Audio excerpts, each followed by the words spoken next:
안녕하세요. 이번 학기 때 고급 자바 프로그래밍을 같이 공부할 김병주 교수입니다. 원래는 얼굴을 마주보면서 수업을 진행해야 되는데 여러분들도 아시다시피 지금 코로나로 인해 사정이 여의치 못해 당분간은 사이버 강좌로 진행될 예정입니다. 이번 고급 자바 프로그래밍은 지난 학기 때 진행된 자바 프로그래밍 기초를 바탕으로 이루어지는 내용인데 이 학기 때 주로 다루어질 내용은 자바의 클래스와 객체에 대한 이야기들입니다. 이 내용은 지난 학기 때 배운 내용이지만 그래도 굉장히 중요한 부분이고 또 새로 복학하는 친구들도 있고 해서 새로 한번 다시 개념을 되짚어 보는 개념에서 제7장 클래스와 객체 부분을 한 번 더 살펴보고 수업을 진행하고자 합니다.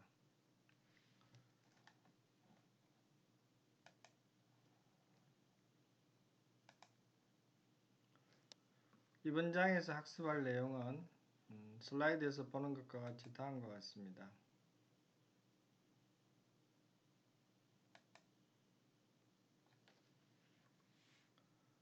객체 지향에 대해서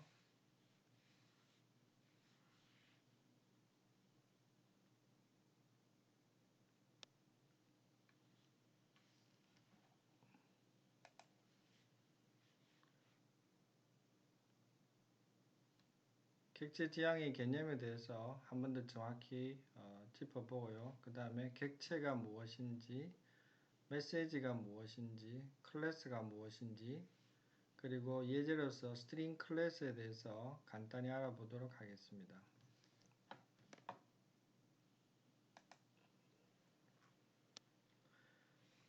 객체가 무엇인지, 객체는 객체 지향 프로그래밍 언어에서 이야기할 때 이 객체는 영어로 오브젝트입니다.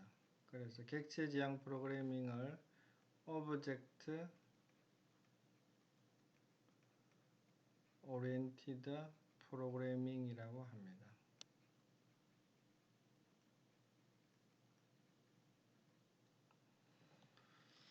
먼저 슬라이드에 보시면 객체는 크게 상태와 동작을 가지고 있다 이렇게 되어 있습니다.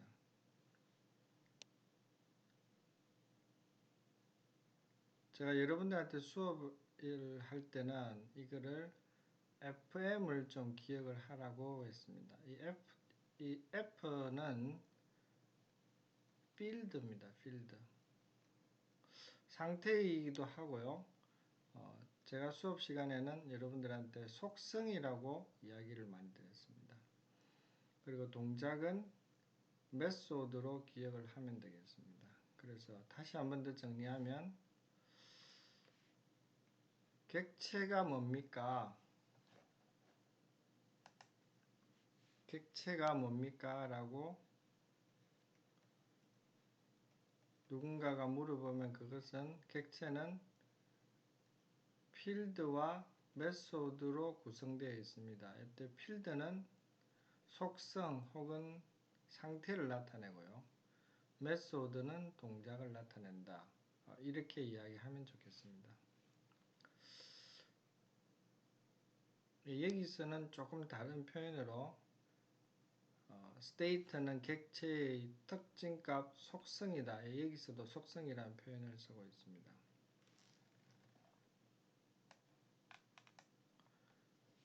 그리고 동작은 객체가 취할 수 있는 동작을 나타냅니다. 예를 들어서 지금 이 그림에 있는 차를 보도록 하겠습니다. 차가 나타낼 수 있는 것은 겉으로 보기에 차 색깔은 빨강색이다. 그리고 지금 보이진 않지만 기어가 있고 기어의 상태는 2단이다. 그리고 속도계는 현재 80km/h를 나타내고 있다. 이게 현재 차의 상태가 되겠습니다. 물론 또 다른 것도 가능합니다. 현재 차는 바퀴가 4개이다. 그리고 썬루프를 가지고 있지 않다. 뭐 이런 식으로 상태 표현이 더 가능하겠죠.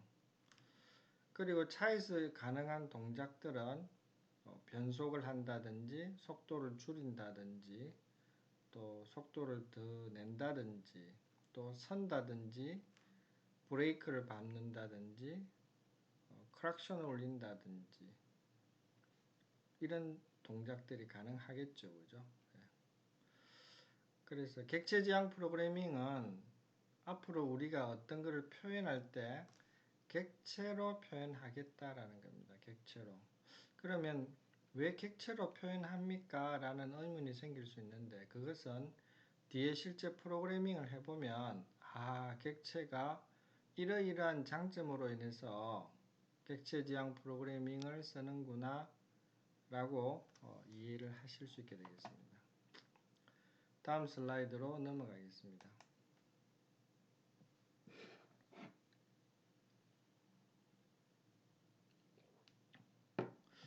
그 다음으로 중요한 개념이 클래스가 되겠습니다.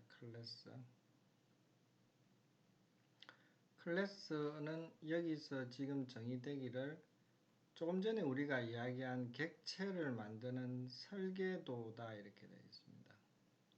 객체를 만들어야 되는데 객체를 그냥 만들 수는 없고 설계도에 의해서 만들어지는데 그때 만들어지는 설계도를 클래스라고 한다 이 말입니다. 언뜻 보면 좀 낯선데요.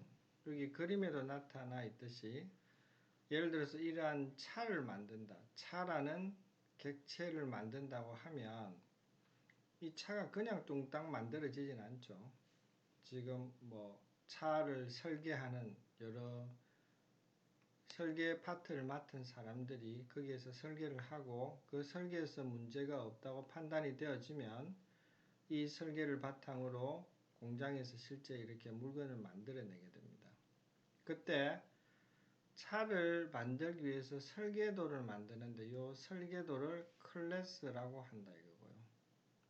이 클래스에서 만들어진 실제 차를 조금 전에 우리가 이야기했던 객체, 오브젝트라고 한다 이 말입니다. 근데 이거는 특별히 새로운 개념이 아니고 여러분들이 익히 알고 있는 거죠. 그죠? 집을 하나 만들 때도 집을 짓기 위해서 설계도를 작성하고 그 설계도에 준해서 실제 집이 하나 만들어지죠. 그죠?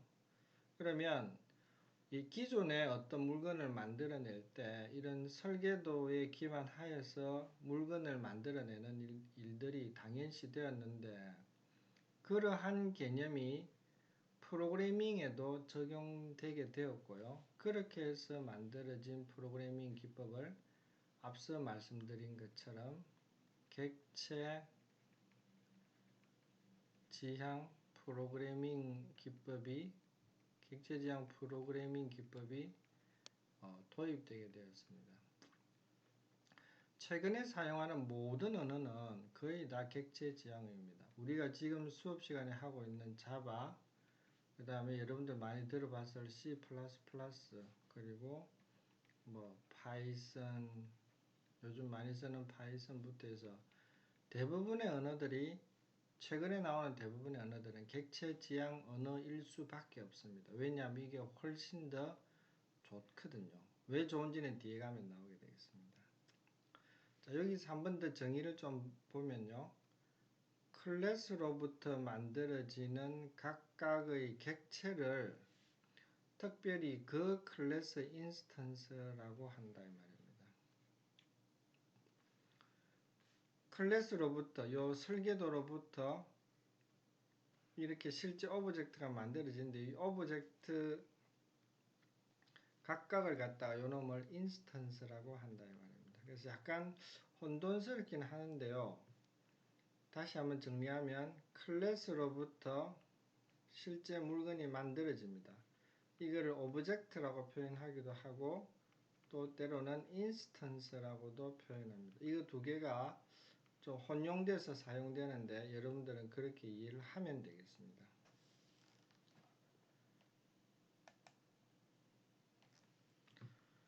조금 전에 이야기했던 클래스와 객체에 대해서 쉽게 이해가 되는 분도 있고 아니면 조금 낯선 분들도 있을 텐데 제가 수업 시간에도 이렇게 설명을 드렸습니다. 한 번 더 요 개념으로 쉽게 정리를 좀 하기 바랍니다. 다들 그 클래스와 객체 하면 제가 여러분들한테 기억할 때 붕어빵을 좀 기억을 하라 그랬습니다. 붕어빵 다 먹어본 기억이 있을 겁니다. 붕어빵 만드는 과정을 보면 붕어빵을 만드는 아저씨가 이런 붕어빵 틀에다가 내용물을 이렇게 붓고 적당히 열을 가하면 어느 순간에 이런 붕어빵이 만들어지죠. 그죠? 그런 것처럼 이 붕어빵을 만들기 위해서 그냥 만드는 것이 아니고 이 틀에다가 일종의 설계도 같은 틀에다 넣고 그 설계도에 의해서 실제 물건이 만들어지게 되겠습니다.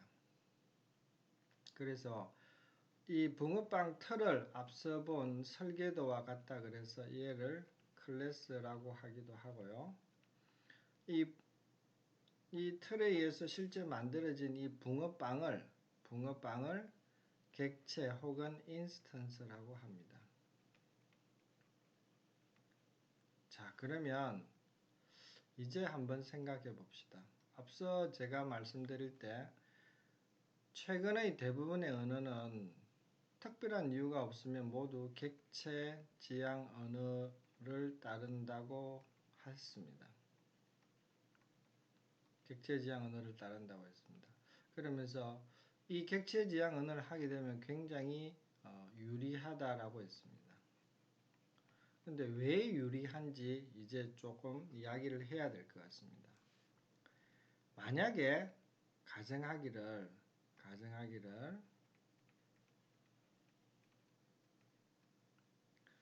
이 틀이 붕어빵 틀이 없다라고 가정을 해보겠습니다. 그러면 어떻게 될까요? 아마도 이 붕어빵을 만드는 아저씨는 손으로 일일이 빚어서 손으로 일일이 이렇게 이런 모양을 낼 수도 있고 또 우리가 익히 알고 있는 그런 붕어빵 모양을 내려면은 나름대로 어떤 식으로든 이렇게 모양을 내야 되겠죠. 그죠? 모양을 내고 그 안에다가 잘 해서 안에 내용 속을 넣고 다시 또 위에를 덮고 해서 불에다 가열하면 모양은 어떻게 나올지 모르겠지만 비슷한 모양을 띠는 게 하나 만들어질지도 모릅니다. 그렇게 해서 만들면 그 붕어빵 만드는 분이 하루에 만들 수 있는 붕어빵의 개수는 몇 개가 될 수 있을지는 모르겠지만 이렇게 붕어빵 틀을 사용해서 만드는 개수하고 비교해 보면 어떻게 될 것 같습니까? 당연히 붕어빵 틀을 통해서 만드는 것이 훨씬 개수가 많을 겁니다. 개수가 많다는 이야기는 붕어빵 아저씨가 훨씬 많은 붕어빵을 만들 수 있고 그렇게 됨으로써 훨씬 많은 수익을 창출할 수 있을 겁니다. 자, 그러면 다시 본래로 돌아가서 왜 객체 지향언을 써야 되는지 조금 느낌이 오시나요?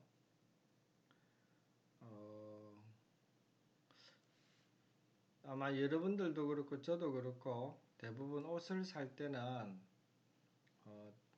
보통 옷을 많이 파는 대형 매장에 아마 갈 겁니다. 그러면 옷에 따라서 브랜드에 따라서 차이가 많이 나긴 하겠지만 대부분 상의 같으면 10,000원에서 20,000원 정도면 살 것이고 그죠? 바지도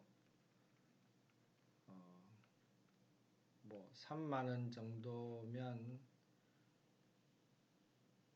웬만한 바지들은 살 수 있을지 모르겠습니다. 이거는 제 기준이라서 여러분들은 더 싸게 살 수도 있고 또 멋을 아는 친구들은 조금 더 비싸게 살 수 있을지는 모르겠습니다만은 아마 이게 평균이라고 가정합시다. 평균을 가정하는데 지금 이렇게 큰 비용을 들이지 않고 옷을 사 입을 수 있는 이유는 그 이유는 이것하고도 또 똑같죠. 그죠? 공장에서 대량으로 옷들을 만들어낼 수 있기 때문에 우리가 이렇게 저렴하게 구매할 수 있는 거죠. 만약에 우리가 입는 옷들을 사람들이 일일이 다 그 옷을 만드는 전문가가 한 땀 한 땀씩 해서 설계하고 재단하고 옷을 만들어낸다고 하면 하루에 이분이 몇 벌을 만들어낼지도 모르겠고 그렇게 해서 만들어진 옷은 아마도 우리가 지금 돈 주고 사는 거에 10배에서 20배 이상의 대가를 지불해야지만이 살 수 있을지도 모릅니다. 결국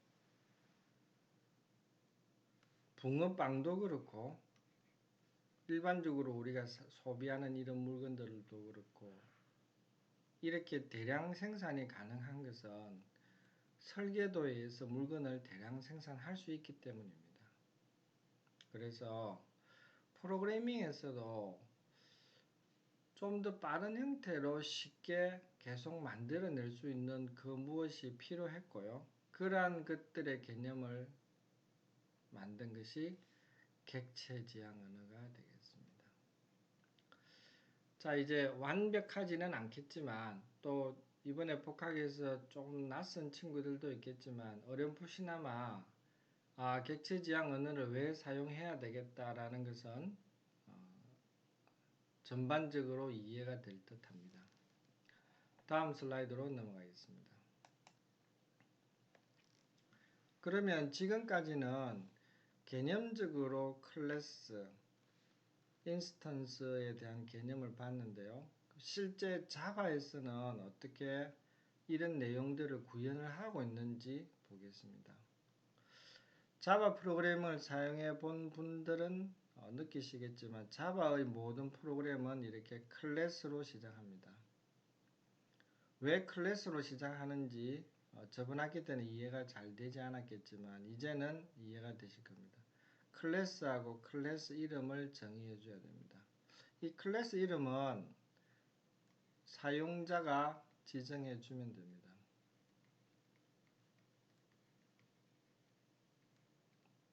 예를 들어서 클래스 무슨 학생에 관련된 클래스를 만들겠다고 하면 클래스 스튜던트 이렇게 하면 되겠죠. 그죠?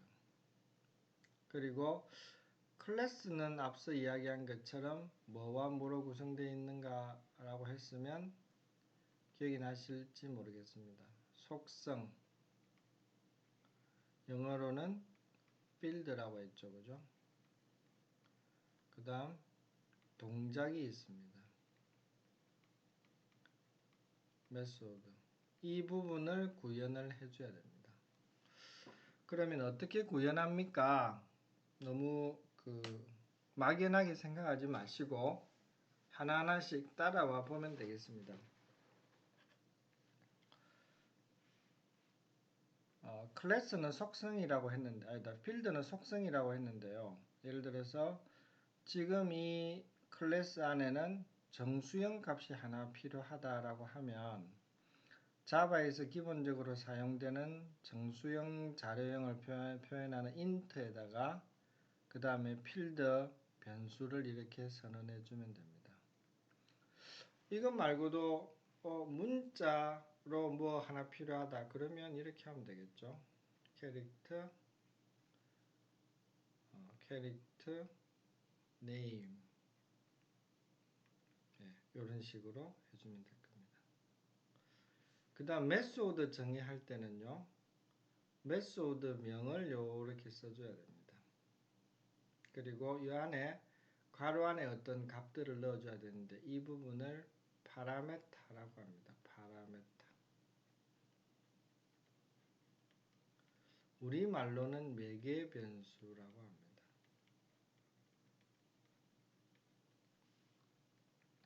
요 파라메타가 뭔지는 뒤에서 다시 또 상세히 설명을 드리도록 하겠습니다. 어찌되었든 여기에서 지금 보고자 하는 것은 클래스의 구조인데요. 클래스는 크게 봐서 속성과 동작으로 구성이 된다 그랬습니다. 속성은 필드이고요. 동작은 메소드입니다.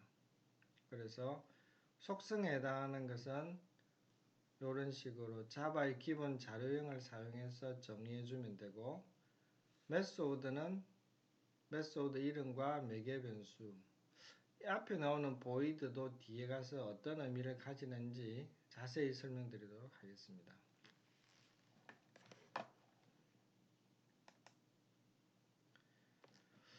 자, 좀 더 구체적인 프로그래밍 예를 보겠습니다.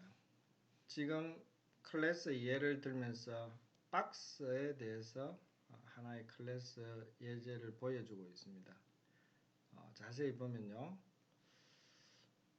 박스1이라는 클래스를 하나 만들려고 하는데 여기서는 보시면 어떻습니까? 뭐만 있습니까? 네, 필드만 정했습니다. 박스가 있으면 여기 가로, 그 다음에 세로, 그 다음에 높이. 이 사람은 박스를 만들 때 나는 가로, 세로, 높이만 필요한 것 같아 라고 이렇게 정의한 것 같습니다. 예, 이렇게 할 수도 있겠죠. 그죠? 거기에 반해서 두 번째 박스2는 보면 옆에서 정의한 가로, 세로, 높이 뿐만이 아니라 칼 볼륨이라는 메소드를 하나 만들었습니다. 여기서 보면 return 값을 되돌려 준다는 거죠. 무엇을 되돌려 주는가 하면 가로, 세로, 높이 값을 다 곱해서 이거를 되돌려 준다 이 말입니다. 결국 무슨 말인가 하면 여기서 이 박스에 뭐라 그러죠? 부피를 갖다가 계산해서 되돌려 주겠다라는 그런 동작을 하고 싶은 겁니다. 그러니 박스 1은 그냥 필드로만 구성되어 있는 하나의 클래스고, 박스 2는 필드도 있고 메소드까지 있는 그런 클래스가 되겠습니다. 자, 다시 한번 정리하겠습니다. 클래스가 무엇입니까? 라고 누군가가 물으면 여러분들은 클래스는 뭐와 뭐로 구성되어 있다? 네, 속성과 그리고 동작으로 구성되어 있습니다. 라고 이야기해야 됩니다. 그리고 속성은 필드라고 하고요. 동작은 메소드라고 합니다. 자, 그 이전에 클래스가 무엇입니까? 라고 물으면 클래스는 앞서 뭐라 그랬습니까? 붕어빵 만드는 과정에서 붕어빵입니까? 붕어빵 틀입니까? 네, 붕어빵 틀이 되겠습니다. 무언가를 만들기 위한 클래스는 설계도에 해당하는 겁니다. 이 설계도에 해당하는 건데 설계도 안에는 뭐와 뭐가 들어있는가 하면 속성과 동작이 들어있습니다. 이 내용은 굉장히 중요한 내용이므로 반드시 기억을 하셔야 되겠습니다. 저번 학기 때 수업을 들으신 분들은 아마도 지금 내용이 다시 머리에 떠오를 것이고, 새롭게 이번에 복학학을 해서 복학하는 친구들은 예전에 배웠는데 가물가물하다 혹은 전혀 배우지 않은 친구들도 있을 겁니다. 예, 그런 친구들은 이번 기회에 정확히 기억해 놓으시기 바랍니다. 왜냐하면 지금 설명하고 있는 내용들은 단순히 자바에서만 사용되는 개념이 아니고요. 모든 객체 지향 프로그래밍에서 똑같이 적용되는 개념이니까 이번에 잘 이해를 해 놓으시면 여러분들이 어떤 객체 지향 언어를 배우시더라도 개념이 흔들리지 않고 쉽게 이해할 수 있기 때문에 정확한 개념 이해가 필요하겠습니다. 예, 지금까지 내용이 잘 이해가 되셨는지 궁금합니다. 그리고 내가 여러분들을 직접 보지 않고 수업을 해서 여러분들이 느끼기에 진도가 빠른지 혹은 느린지 제가 잘 판단이 되지 않아서 약간 불편한 점이 있긴 한데요. 혹시 개념이 조금 낯설거나 하는 분은 이 영상을 여러 번 보다 보면 쉽게 이해가 될 것이고, 그래도 되지 않는 학생들은 나중에 이 상황이 정리되고 나서 강의실에서 여러분들을 만났을 때 질문을 해주시면 되겠습니다. 자, 이번에는 또 다른 예로서 자동차에 대해서 보도록 하겠습니다.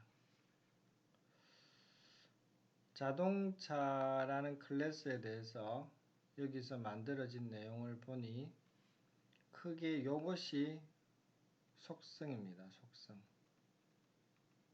필드에 해당하는 거다. 그죠? 그리고 이 부분이 동작이 되겠습니다. 메소드가 되겠습니다. 자, 어떻게 정의했는지 보도록 하겠습니다.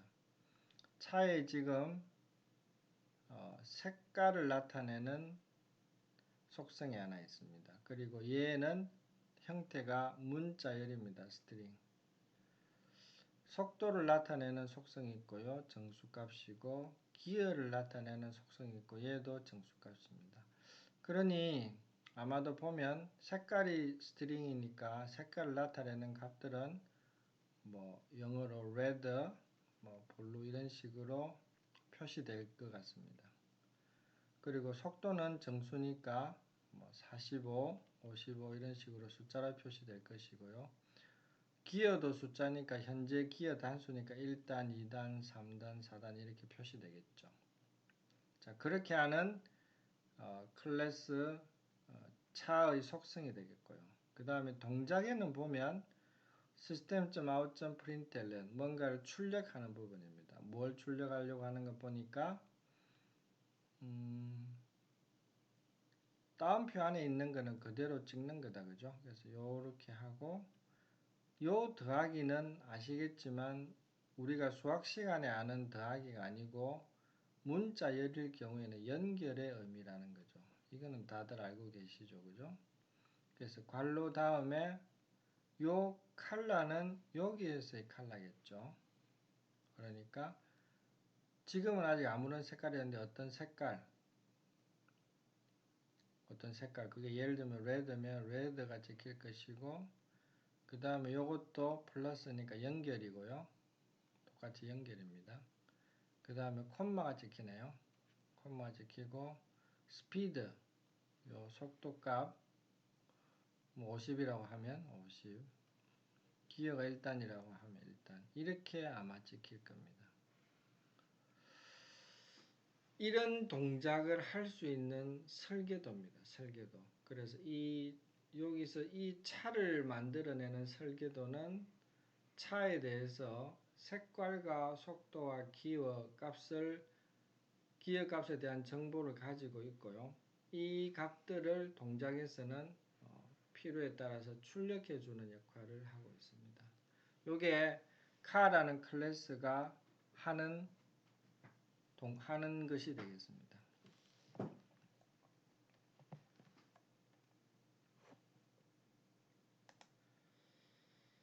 자, 그러면 이제 조금 전에 우리 보았다시피 앞에 코드에서 클래스 카라는 것을 설계를 했습니다. 이 설계를 왜 하는가 하면 붕어빵 틀을 왜 만들었습니까? 붕어빵 틀을 만든 이유는 궁극적으로 붕어빵을 만들려고 하는 것입니다. 붕어빵을. 그러니 이제 이 만드는 붕어빵 틀에서 붕어빵을 만들어내야 되겠죠. 그러면 이런 과정을 자바에서는 어떻게 하는가 하면 이렇게 표시합니다. 자, 이것도 굉장히 중요한 과정인데요. 다시 한번 상세히 보도록 하겠습니다. 카는 앞에서 만들어진 클래스입니다. 설계도죠, 그죠? 카, 이놈은 설계도가 되겠습니다. 그 다음에 이 마이카는 이제 이 설계도로부터 만들고자 하는 실제 물건입니다.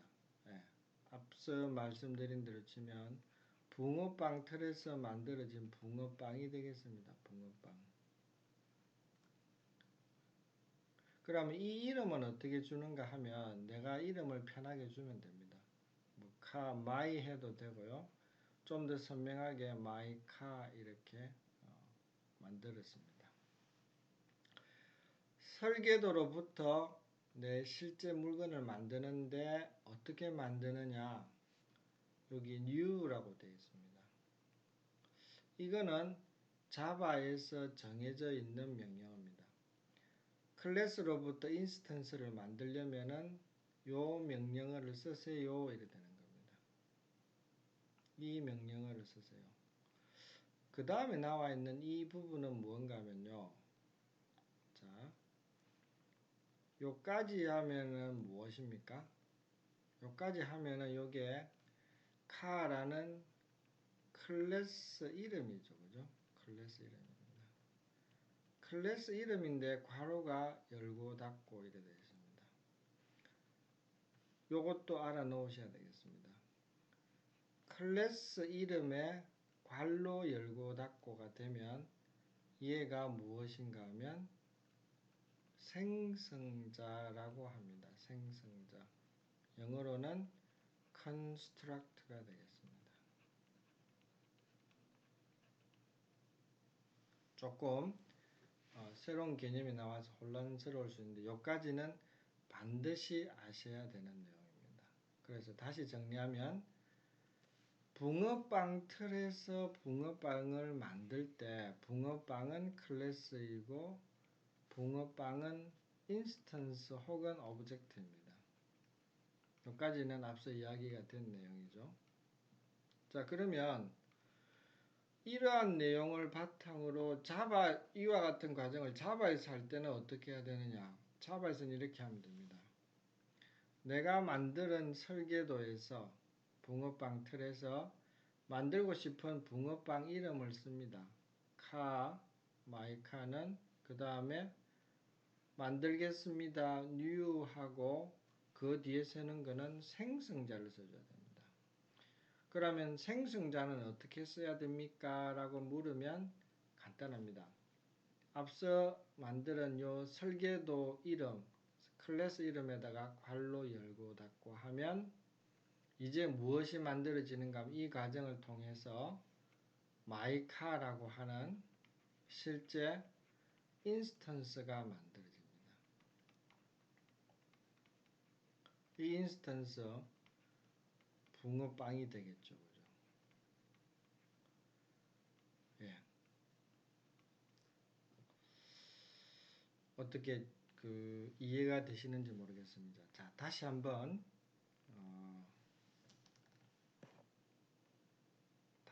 보시면요.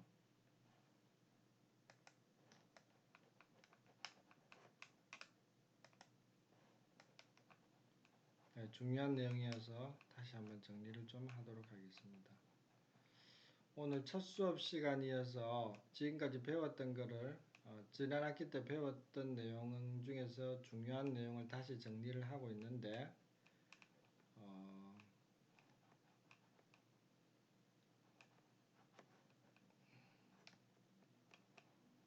오늘 집어지지가 않죠.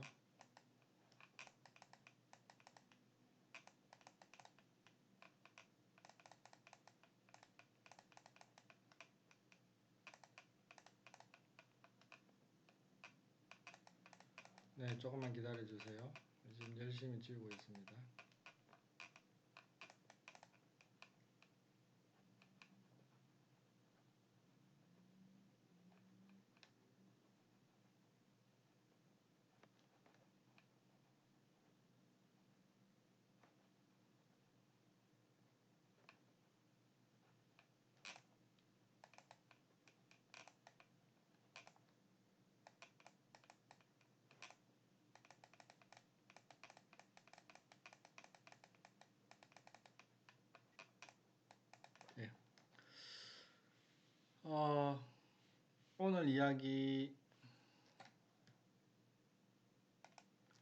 오늘 이야기에서 중요한 내용을 보면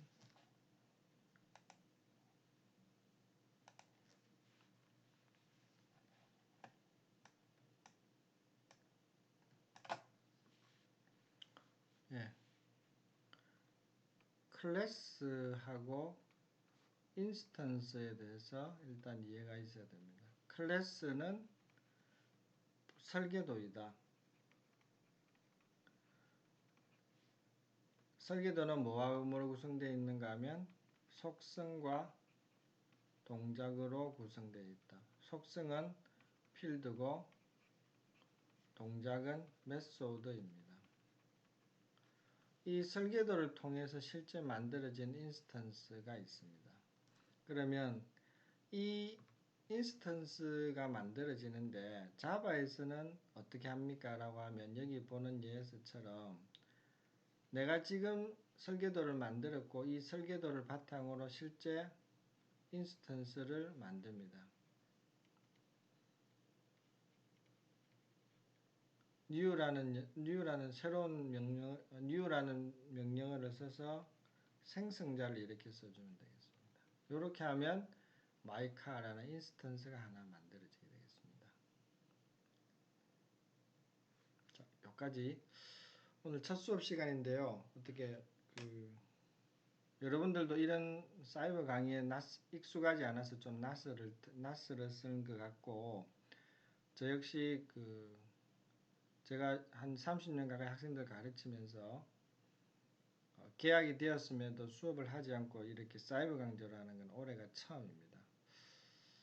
그래서 약간 좀 답답한 면도 있지만 앞서 말씀드린 것처럼 사이버 강좌 시간에서 할 수 있는 내용들은 다루도록 하고요. 언젠가 이 상황이 정리가 되면 교실에서 좀 더 깊은 이야기들을 나누도록 하겠습니다. 자, 수고 많았습니다.